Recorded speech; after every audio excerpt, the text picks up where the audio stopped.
listening to Nacchat with Amy Mahaffey, straight from the city of Nacogdoches, where we chat all things Nac. We make any topic fun, and I'll take you behind the scenes of the oldest town in Texas. All right, welcome back, everybody. It's been a little while, but we are so excited for episode 19, and I have a very exciting guest, brand new to town here, Sherry Morgan, our new executive director at the CVB. Good morning. Good morning. How are you? I'm great. Good. Sherry she's trying to learn about Nacogdoches, and she started listening to the podcast, and so I said, come on, let's do it. So I'm very excited to have you today. Thanks for having me. I was excited to get the call. So you wanted to do a podcast back in Conroe, where you've come from. Yeah, I was with the Conroe CVB for 5 years, and that was always on my wish list to get a podcast together. I think it's such a current way to get information out there and maybe reach a different demographic, and in a new and unique way that's a little more lighthearted and fun and a little more creative license. But we were never able to make it happen, so I was really impressed to get to Nacogdoches and find that one was already in place and thriving and awesome. I've been a bad kid, though. We have not done an episode in a while because we had crazy amount of Christmas events, and it just got a little wild. So I'm excited you kind of like energized the process again. So that was good. So tell everybody a little bit about yourself, because we're super happy to have you in town. I couldn't be happier to be back. I am actually an alum of SFA. I got my master's here 9,000 years ago, in the 90s. And I worked on campus at SFA. I was in residence life. And so I got my master's, but then stayed on and just worked and lived in Nacogdoches because I loved it so much. And finally it was time for me to go out into the world and use that education that my parents paid so much for. It's always good. Yeah. So both of my degrees are in education. So I've taught primary grades. Early childhood education is my specialty, in gifted and talented reading recovery. So did that for a few years. Got married and moved to California and just started having babies and raising them, and was blessed enough to be able to have a choice whether to work or stay at home. And so I stayed at home for the better part, but when I did go back into the workforce, there was a hiring freeze in education. So I went back into student affairs and worked at Sam Houston State University in Huntsville, which is where I got my bachelor's from, and worked in their residence life department as an area coordinator. So yeah, time-wise, looking over the storybook of my life, I haven't really been in a classroom as much as one would think somebody with 2 degrees in that field would be, but that education has brought me where I am today, and just sort of backed into travel and tourism again, sort of through an availability and an interesting, and being born and raised in Conroe, I was able to sort of provide a historical perspective to our visitors that would stop by in the visitor center there in Conroe, and I just loved it. It was one of those things that you look back, retrospectively, and you see every job that you've ever had since you started working, and the things that you really, really love doing, and the things that you were really, really good at. And travel and tourism was one that was a combination of all of those. So every day was just, it really was a blessing, and I loved every minute of it. I loved being able to speak to people that were here visiting and tell them, things to do, and what they what they have to check out, and why things are the way they are. And and that's probably one of the best things, and we were actually just talking about this over at the Charles Bright Visitor Center yesterday, was we really do just have a choice job, because we're not working customer service, but the people that we interact with are people that have planned to come here, and so they want to be here, and they're just so happy that they're here. So we get to deal with people that are happy off the bat. True. And we've got this product of Nacogdoches that is so rich in history and culture and just fun people, fun things to do, and it's always neat to see them and to find the different points of Nacogdoches that people have come here specifically for. And, you know, it's all different. But anyway, but yeah, I've got 2 girls. I've got an almost 20-year-old, as she reminds me on the daily, and she's a sophomore at SFA. Her name is Zoe. And then I've got a 12-year-old daughter, and she's in 6th grade. So, and a cat named Bob, who wants nothing to do with me, but continue to buy him the food and the litter. Always a cat named Bob somewhere in there. There's there. always a cat named Bob. But yeah, we're just loving it here, and that's great. Yeah. So you kind of touched on it, but first impressions of Nacogdoches. Gosh, because I know you kind of were here, but you're here and looking through a different lens now. Yeah, it's changed a lot, and you know, I'm in my late 40s, quickly approaching my 50s, and so like in Conroe, it was always so strange because I could drive down any street and you have these ghosts. So like I could drive by my elementary school that I went to, and I could see like kindergarten Sherry in the cathegematorium listening, you know, and the fields where you played softball or soccer, and you know, all these things. And so my ghost in Nacogdoches, my memories here are of a very adult time. And so some of them, you know, some of them are bittersweet, some of them were pinnacle moments of, you know, just becoming an adult in the world, and making some really stupid choices in your life and having to deal with the consequences of them. But yeah, I mean, but personally, like I'll drive by something else and I'll be struck with a memory of like, oh wow. But coming back as a mom and as somebody that's going to raise her kids here, I really love it, and it reminds me so much of what it was like to grow up in Conroe, because when I was growing up in Conroe, it was a town of 30,000. Okay, yeah. People did know everybody, and now Conroe is like 84,000. Right. And a lot bigger, and it's got its pluses and its minuses, but at this point, you know, week 4, I love that everybody knows everybody, and I love that everybody knows everybody's business, and I find it quaint and comical. I'm sure there might come a day where, you know, I need like an assumed identity and an unmarked car, but I don't know. But right now, everything is just really quaint and idyllic, and my girls and I, we both just really, really love it. I love that it doesn't take any time at all to run errands. I don't have to factor in a 20-minute drive time just to get to the grocery store. Yeah, to get to one of a myriad of Berkshire Brothers. I had that conversation with my mom because I am notorious for, I'm always running late, and I don't know. I read a study the other day that said really smart people are always running late, and they say a lot of bad words, and I tend to gravitate towards those items. So I was like, oh, I believe this. Like, it might not have even been based on science, but I was like, yes, that is my life. And so but I moved here, I had just gotten married, and I was early for everything, and I was like, am I a new woman? Like, what is happening? No, I was just used to College Station, and I would have to leave 30 minutes to go, you know, across town to meet somebody for dinner. And here I was like, I'm real early. Like, I have 5 minutes across town. This is great. It is very nice. Yeah. That's awesome. But we love the people, and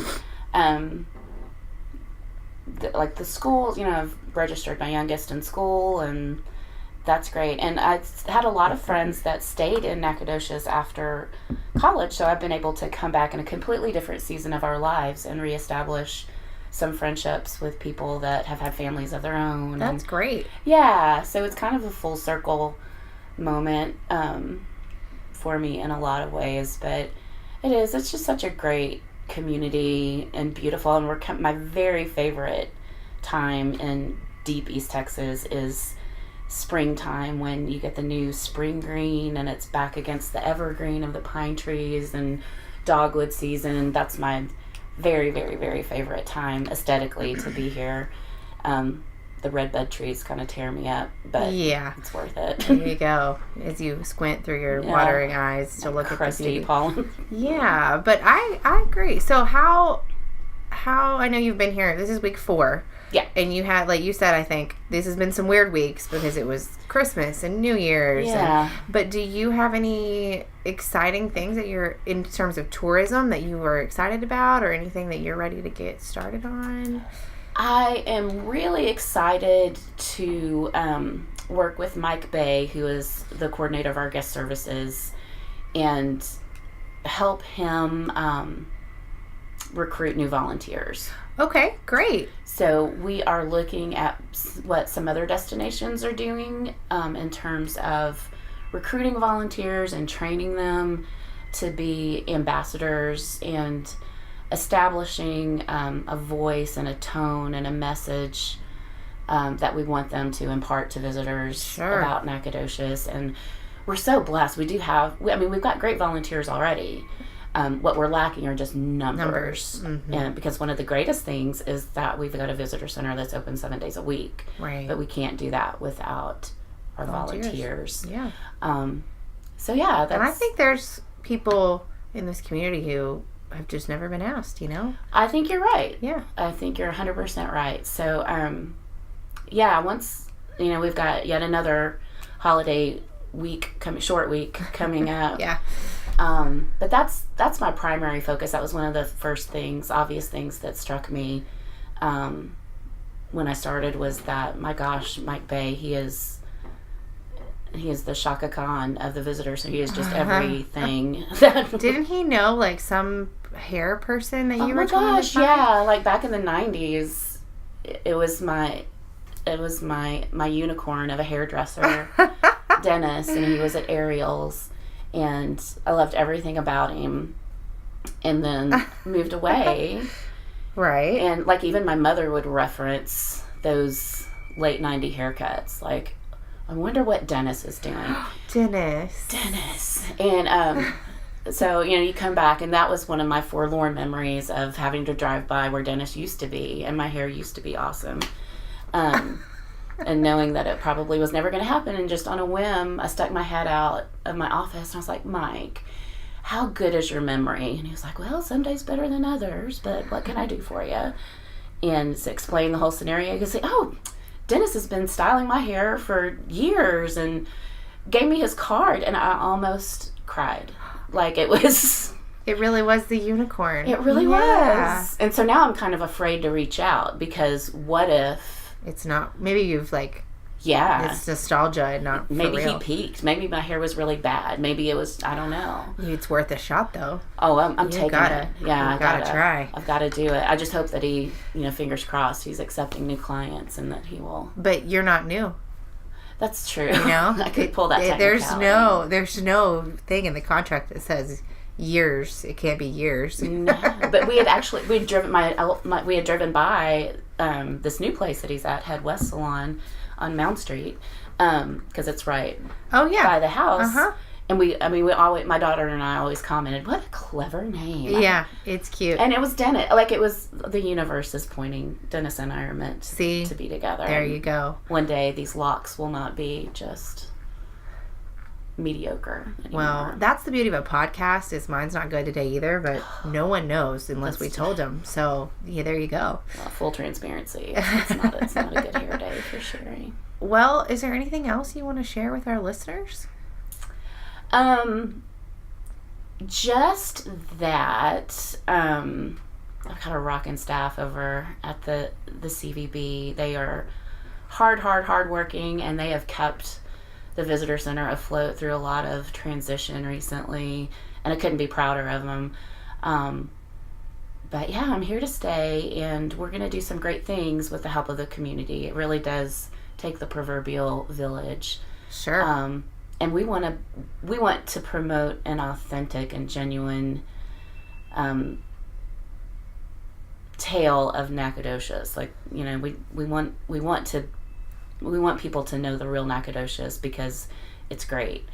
And so we are always looking for communities' help and, advice and suggestions. My door is always open if anybody just wants to come by, have a cup of tea with me, or sit down and just talk for a little bit. I'm anxious to get to know the people behind the community that we're promoting. Well, that's great. And I'm glad you came on the podcast. Oh, thanks. Because Thanks it's for fun. having me. And you got me out of our little rut because we had a little downtime there. So Oh, well, everybody needs to rest, but you're building up demand is what I that's right. thought. I think so. Yeah. We could sell it like that. Mm-hmm. That's a good spin. That's a good spin. There you go. All right. Well, okay. I did forget one thing before we sign off. So you have a funny thing that you noticed about Nacogdoches because we don't see the smudges on the walls. True, yeah. And so I want you to share it because it made me laugh because I did the exact same thing when I moved here. So, I am one that takes street signs at face value. I don't look at them as suggestions. So, if somebody says one way, if a sign says one way, then I will go that one way, regardless of whether I want to or not. I did accidentally go the wrong way on Church Street one time, but it was purely accidental. So I was on my way when it was so cold to Tuesday Rotary, and a person who shall remain nameless was driving, and it wasn't me. And so we approach, I don't even know the name of the street, but it's right there. It's Fredonia. Okay, Fredonia Street. Clearly, bigger in Dallas is a sign that says no left turn, but yet here I was halfway through a left turn, and I was like, oh, okay. That's special. And like 3 times since then, I've noticed the same phenomenon. So, yeah, that's always that's a head scratcher for me. Is do we just live in a town of rogue rebels that are? I think we do. Fly in the face of signage. I think we do. I'm one of them, so I can tell you. I'm like, oh, that guy did it. I'm doing it. That's fine. So yeah, you're a rule follower better than me, but yeah, maybe I will become emboldened as my. I think so. That's when you know you've been here. Well, yeah, that's when I'll be a local. When I just badge of honor, willy nilly pulling a Louie on Fredonia Street. There you go. Just take that no left turn sign. I love it. Well, I'm excited to have you, and when you get a little bit more ingrained in what's going on and you don't have all these crazy holidays interrupting your work weeks, we would love to have you back to talk about conventions and all kinds of stuff. Y'all got 2 conventions this weekend. And this weekend. I mean, we're busy, but we want to keep hearing from you. So thanks for coming on. Thanks, Amy. Bye. Bye. Guess what time it is? It's time for the rumor mill. Yay! I lost my voice, as some of you can probably hear, which my coworkers were very excited to have some quiet time in the office. Except you kept answering your phone. Yeah, because I'd call and there would just be like silence on the other end. I could whisper.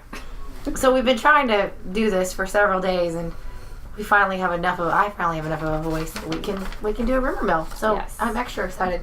So last week, when we talked to Sherry, she was in here doing her big intro as the CVB director, and we realized we hadn't had a lot of chatter on social media in a while, and so we posted a thing that said, what rumors have you heard? And we got a couple of really great ones, and so I'm going to read these to you, and you can tell us if they're true, not true, that kind of thing.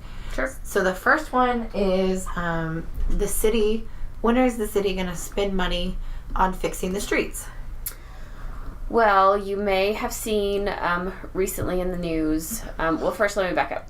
The city spends money on streets every single year. The budget for the last couple years for street repairs and maintenance and things like that has been $500,000, and that pays for sidewalks, that pays for potholes, that pays for repaving, a whole bunch of stuff. Remember, a lot of our streets in town are TxDOT roads. So North Street, Durst Street, South Street, East Austin, Star, the Loop, all of those are TxDOT roads. So this money doesn't pay for anything on those streets. So we have $500,000. For 114 miles of streets. Yes, very good number. Yes. And that really wasn't cutting it. If you can, I know that sounds like a huge number to most people when you look at your household budgets, probably several times more than your typical household budget.